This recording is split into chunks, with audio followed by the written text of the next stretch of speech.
The following content is not suitable for children. Welcome to Foreplay Radio, Couples and Sex Therapy. I'm Lori Watson, your sex therapist. And I'm George Fallon, your couples therapist. And we are passionate about talking about sex and helping you develop a way to talk to each other.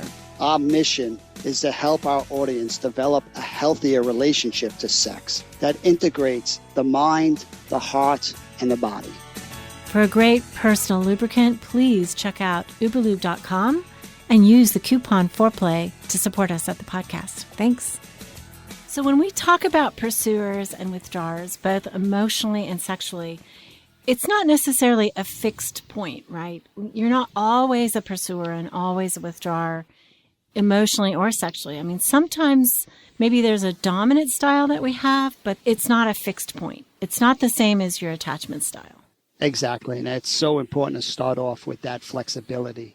We all do some of both, and really kind of recognizing what you're doing in the moment is what is critical if you really want to get clearer on what's going on underneath and what it is you're looking for. So when we're looking at, let's take a traditional couple where you have a male withdrawer emotionally and a female pursuer emotionally, right? That pursuer is looking for conversations because they're hoping they're going to get closer. A lot of times the questions they ask trigger in the withdrawer the sense that, it might turn into a fight or disagreement. Let's avoid talking about it. It's taking space that makes them feel safer, which makes the pursuer feel kind of left alone. It doesn't feel fair. They get frustrated. They start to turn up the heat. The more they turn up, the more the withdrawer starts to pull away. And this couple's lost. Right? They're lost in that negative cycle.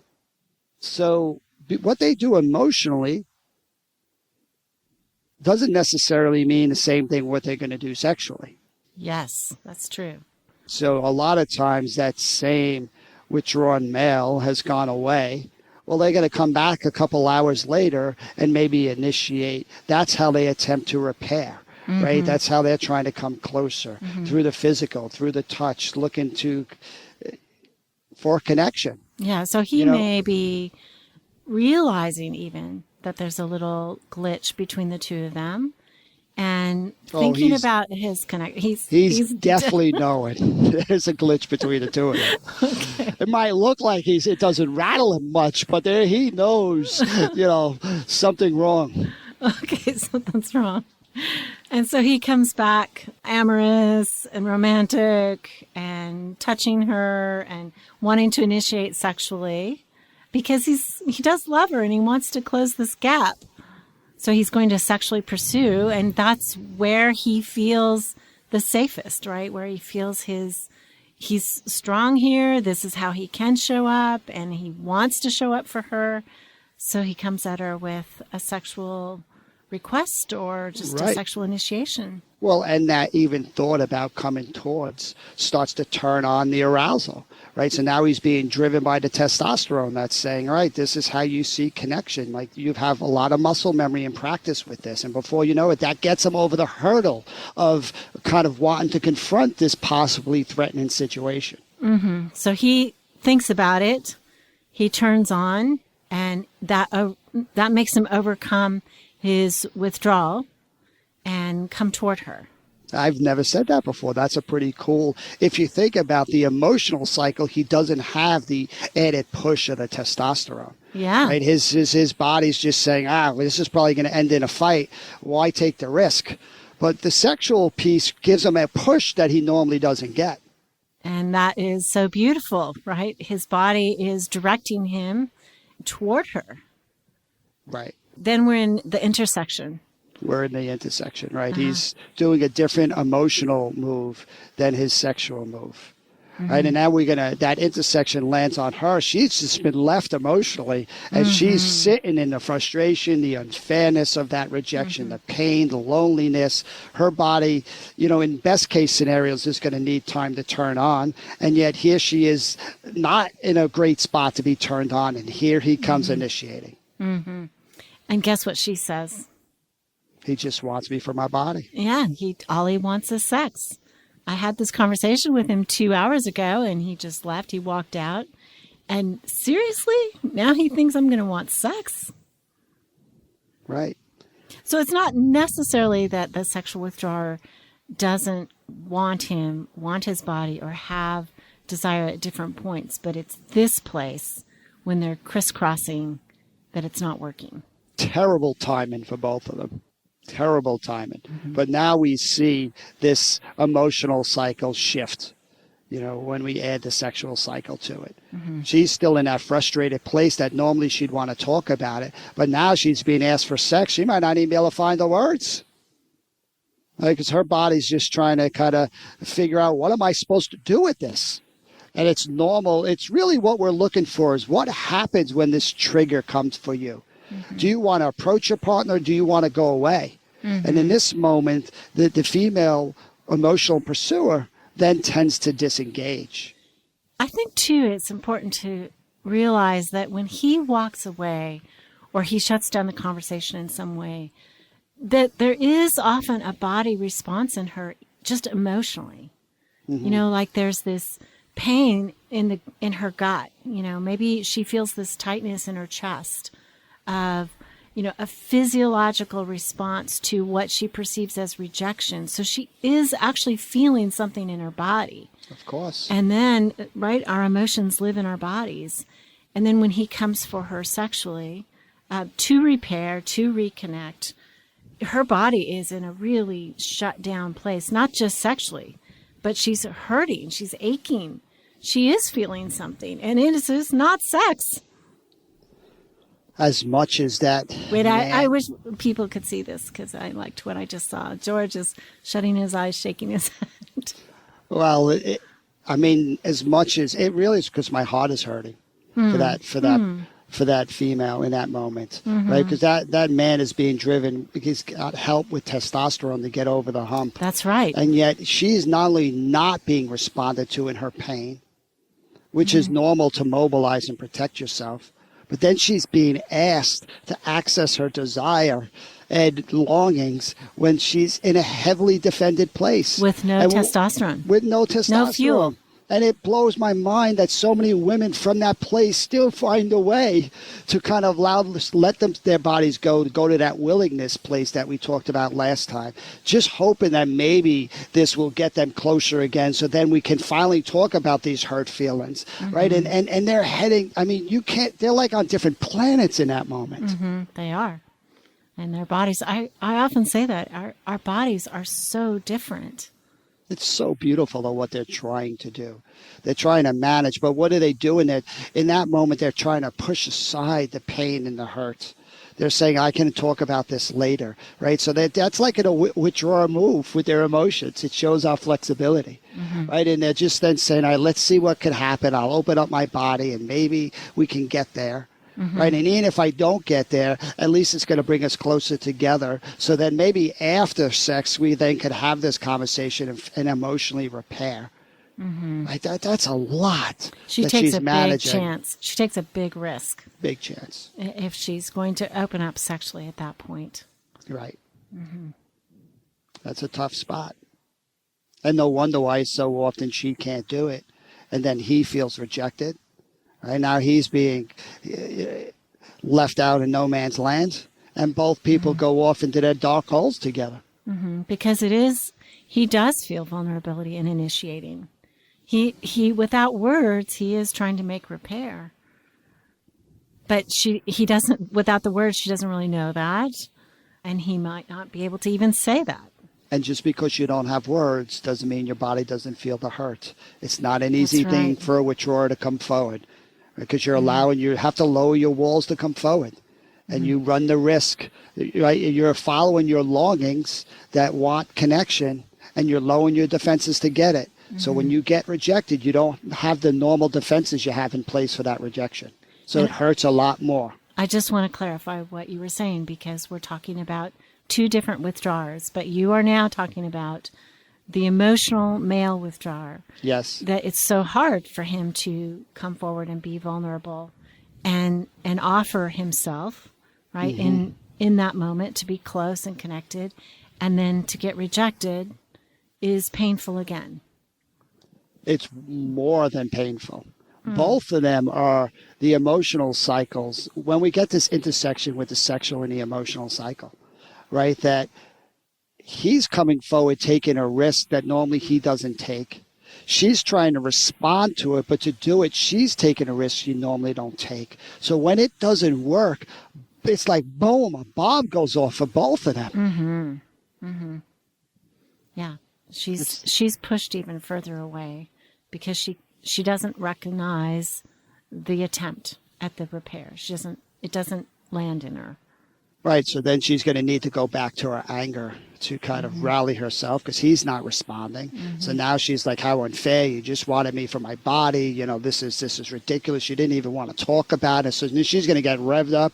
And he's like, here we go again. This is exactly why. What's the point of even trying goodbye? And now they're both in those holes alone. And then she's rejected again, left alone. And now it's a 2-day fight instead of sometimes a sex as repair, right? Yes. When it works, it can be a great way of bringing them closer together to then have that emotional conversation afterwards. So let's come back, Lori, and talk about maybe when those the sexual and relational, align with each other, they're more consistent. Versus other times they might switch roles. There's no right or wrong here. We're just inviting our listeners to get more curious about the movement between these different cycles and how they might impact each other. Okay, we'll be back after the break. Uberlube is our sponsor, and this is a lubricant that I have recommended for many years. You know, it's got long-lasting performance. It doesn't get sticky, which, let me tell you, as a woman, that's important. No sticky feeling, yuck. And it doesn't have any taste. It's scent-free, and it's made out of, like, silicone and also vitamin E, so it leaves you feeling soft, which is good. I love the packaging. I've said that before, and I really do like that. It doesn't cause any allergies. So many of the lubricants out there do cause allergic reactions, and this one doesn't, so that's great. It's also recommended by other doctors, thousands of doctors around the world. And it's so necessary to change the stigma, like there's something wrong if you need it. I mean, this is what helps us become more intentional and more playful and have more fun. How do we see this as an ally in our sexual adventures? It kind of is insurance that it will feel good. But even insurance, it's like, even if everything's working great, why not have a little extra fun there? Little extra fun with Uberlube. And you can find it on uberlube.com with the coupon foreplay for a 10% discount. So, Lori, at times I can be a bit old school. Yeah. I was growing up with a bunch of men who didn't do any kind of trimming or cleaning. They just kind of just let it roll. Oh, no. So I think I'm trying to get caught up with the modern times and, hey, when you notice all what women have to do to go through the groom and clean and make themselves wax and all this stuff that seems quite painful, I figured the least I can do is, give a little trim and freshen up a bit. Oh, George. The problem is I used, what I was using to shave my son's head. And, it didn't feel so good down here. So you totally need Manscaped's electric trimmer because it is so safe. And you need this. It's like the improved lawnmower is what they call it. 3.0. 3.0. Well, listen. Yeah. When you're going close to the family jewels, you better be safe and take your time.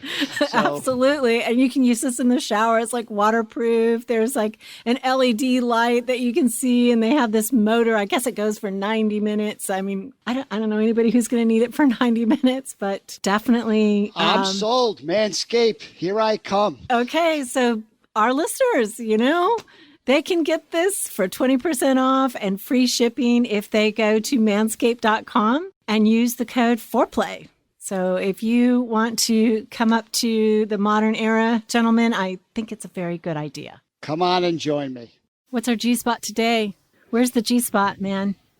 G-spot today is about expanding your sexual menu. Ooh, what is that? Sexual menu is just trying to not eat the same food over and over again. Lots of people are going to like that G-spot. None of us just live on one course. We need an appetizer, a couple of options for our main course, and lots of desserts. I was thinking on break about these distinct positions, the sexual withdrawer, sexual pursuer, emotional withdrawer, emotional pursuer, and then the intersection. So those are your 4 variables of when you started off with, let's do a foursome. I didn't say that. Okay. I guess it was just in my brain, lurking somewhere in the dark recesses. Okay. Okay, I got to think now, George. So, yes, those are the 4 variables of how people are relating to each other. And we may be sexual pursuers and emotional pursuers, or we may be crisscrossed. Sometimes, I think traditionally in heterosexual sex, the male is the emotional withdrawer and the sexual pursuer, and the woman, the emotional pursuer and the sexual withdrawer. But, we know that sometimes we are both. Maybe he's both a sexual pursuer and an emotional pursuer. Both are so important, and there's no right or wrong here. We just want you to get curious about what your might be. Is it, do they go together? Are you consistently sexually and relationally? Or is there an intersection where those things shift? So yes, if we're talking about, in your example, the female who emotionally withdraws because her partner can be very angry and controlling, but also sexually withdraws because she feels, again, the pressure of not wanting to let him down. Right? So then those cycles kind of really overlap pretty neatly with each other. But you might also get that female withdrawer emotionally who pulls away, is kind of, it's safe to get away from the message, she's getting it wrong. But she might be, I work with some couples, the sexual then pursuer, where that's her way of feeling safer and more connected. So she's going to now come forward, to initiate sex. So that would be a hybrid, right? The gap. Yeah, it's a hybrid. She bridges the gap with sexuality and sexual initiation. Maybe he's angry and she feels like she fails him there, but this is the one way she can please him. So she's really motivated to have them get into a calmer place, a less angry place. She knows that he gets more open maybe, and so she initiates sex. Yeah, I think it's trying to get curious about what's the motivation of sex. Is this an area that she just feels freer in? It makes her feel good about herself. Is that what's driving it? It's like, this is the area I get a sense of connection in? Or is this a tool to kind of calm him down, to make him not mad at me? Like, what's driving kind of her initiating sex? So we're not just looking at the behavior, who's initiating and who's not, but what's the motivation for that behavior? Wow, we're going to get a lot of feedback on this. We're not saying to people, just for the record, that if you're in this situation where your guy is really angry, that you should appease him with sex. That's not our message. We're just talking about that sometimes people do that. And it's interesting, right? Does this actually, in my mind, I'm thinking, does it feed a positive erotic cycle? Because if she's just coming toward him to please him, to make him calmer, to get him in a good mood, it's probably not going to land in her as, I feel this freedom in eroticism to be who I am. No, she's not going to feel that. She may take an action that does that. And so many women say, I shouldn't have to have sex with him for him to be in a good mood the next 2 days, which I get that. Well, the flip side, if you were that relationally pursuing male, and here comes your partner sexually initiating with you, right? And he says, no, I'm not interested. I'm really trying to say, all right, what's that no about? Is that no really coming from a critical place that says, you hurt me, now I'm going to show you what it's like. I'm going to reject you because I'm really angry. It's how pursuers tend to deal with their hurts, right? In a protesting, critical way. Maybe that no is, wait a second, I'm not sure I'm going to perform here because I have a history of ED. And, actually, I'm trying to avoid the embarrassment and the hurt of what it might feel like if I can't perform. So my no is my way of emotionally trying to kind of get away from my feelings. So you can see in that moment that relational pursuer could be going either direction. And I'm as a therapist trying to say, right, let's get curious about what your move is, what your protective move. You're saying, no, I see that. I just want to help you understand what the no is about. So go to the first one for me, the first one that you said.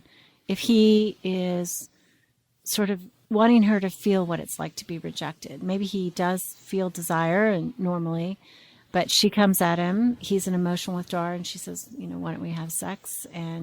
Or initiates in some way. And he says, no, I don't want to do that. Help me. Yeah, I think what is he feeling inside? The bad timing.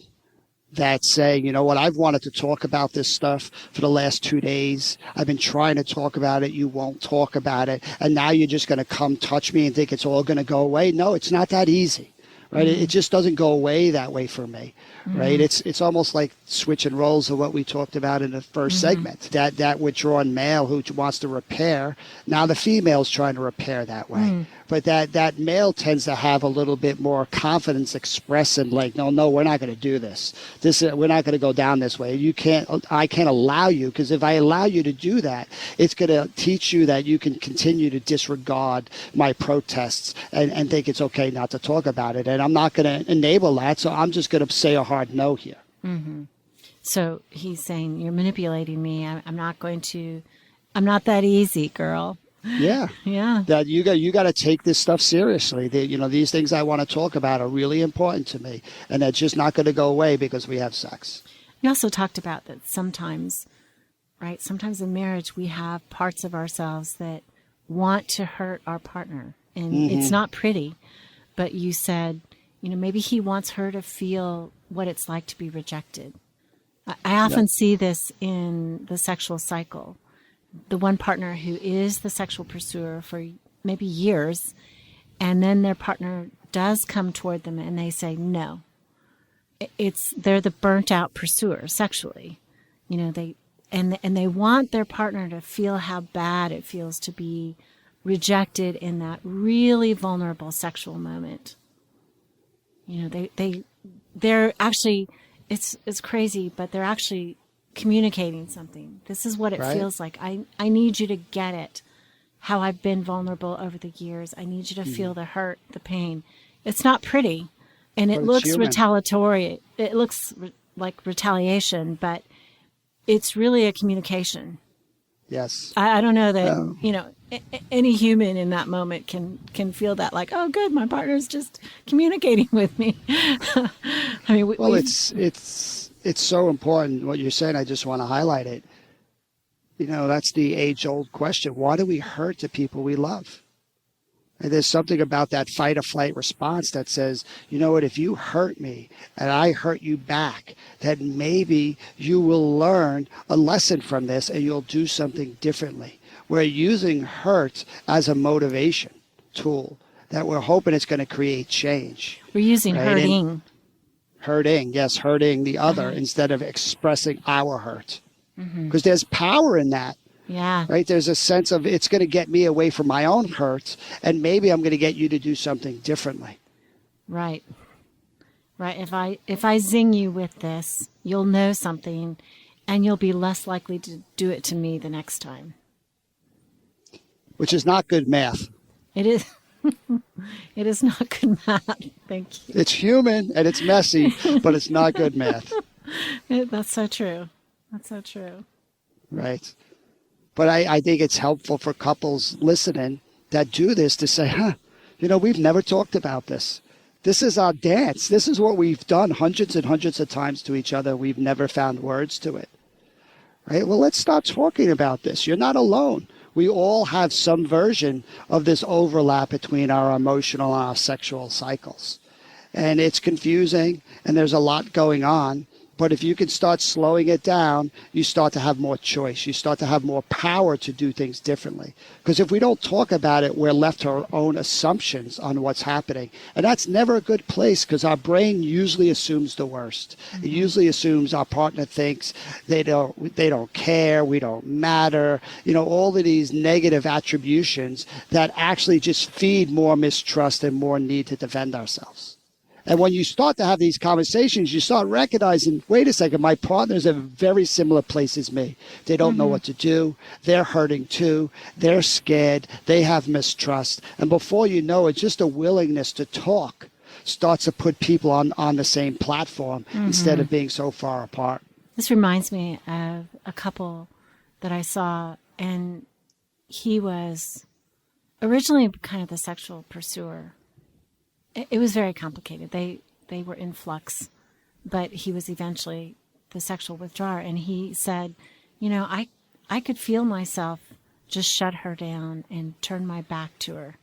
It was purposeful to hurt her. And he was so vulnerable in saying that, so vulnerable in opening up to his hurtful motives. I just think it was incredible that he could admit that and talk about it and see, he was seeing how it impacted her. Right? He wasn't saying this is justifiable. He was, it was with remorse and regret, but it wasn't with horrible shame. It was like he was starting to think about these things. And I think as we talk about this, George, I so want people to start to organize internally. What am I doing? This is why we're talking about these in 4 separate moves, so that people can organize their relationship just and give them more flexibility of what they might do. I think learning pursuer and withdrawer language, helped me so much in my own relationship to realize, oh yeah, sometimes I'm coming forward, sometimes I'm going back. Why is that? And that's the feedback that we get from people is this is the first time I've been able to think about this with some clarity rather than it's always a jumble. Every fight is a new fight. It's like, exactly. No, actually every fight is often a repeat of the old fight in terms of our positions. Right. And this is just not for couples. I mean, we have a lot of therapists listening. And 75% of therapists out there are not really doing a sexual assessment, are not talking about the sexual cycle, are not really trying to get curious about the overlap between the two. So, this is a work in process for all of us. My own evolution, I really never even dealt much with this. So I'm excited to just to start looking in this direction, to recognize there's so much happening in these moments. People are switching roles and protected in different ways and have different longings. There's a lot here that if we slow it down, we could really help people have a lot more success. Mm-hmm. Good. Well, thanks for listening. Keep it hot. So for all you therapists out there listening to our show, I really want you to check out successinvulnerability.com, our new training website that we believe is taking online therapist training to the next level. It's so focused on moment by moment, practical moves, less theory, to really get people to have immediate success. Right? We're trying to measure targets of change so we can see if we're on target or we need to adjust. And the feedback we're getting is really excited. We're incorporating that feedback to continually adjust and to change the schedule. And come join us, SIV team. Also, I'll just put a plug in for it as well, because I am one of the learners. And they just released Module 3, which is so nuanced and so smart. I was listening to it thinking, this kind of instruction just is not out there. How to do the micro moves that change people's hearts toward each other. It's so good. So it's reasonably priced. I just encourage you to go over to successinvulnerability.com and sign up. It's great training. Lori, I want to give a big shout out to our patrons whose support is really helping. And as we're starting to notice, with success comes more expenses. Right. And it would really be great for our listeners to have new patrons come and join us to be part of this mission, talking about sex, the importance of that to change our culture, to help us not have to figure this stuff out and feel ashamed and alone with all this. That's right. Thanks so much. I mean, it feels good that people are believing in this mission, wanting to help other couples and wanting to help make sex something that is beautiful and easy to talk about and reduce the shame that people feel about it. So your financial support has been helpful, and it would be wonderful to have you behind us. Call in your questions to the Foreplay question voicemail. Dial 833-MY-4PLAY. That's 833-4-PLAY. And we'll use the questions for our mailbag episodes. All content is for entertainment purposes only and should not be considered as a substitute for therapy by a licensed clinician or as medical advice from a doctor.